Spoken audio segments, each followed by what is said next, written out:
Karachi Korangi PNT society gate number 1 जे वेझे कारखाने में छित किरी पई आहे। छित किरण सां मुख़्तलिफ़ माण्हू ज़ख़्मी थिया आहिनि, जिन जी तादाद 11 ॿुधाई पई वञे। ज़ख़्मी माण्हुनि खे छीपा एम्बुलेंस जे ज़रिए जिना अस्पताल शिफ्ट कयो वियो आहे।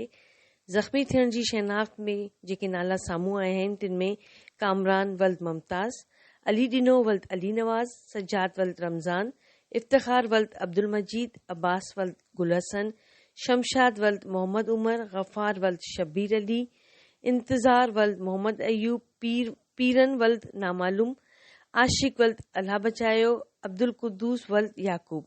इन्हनि तमाम ज़ख़्मीन खे जिना अस्पताल में दाख़िल कयो वियो आहे, जिते इन्हनि जे इलाज जी सहूलत फराहम कई पई वञे। सुमैरा मुख्तियार, इबरत न्यूज़, कराची।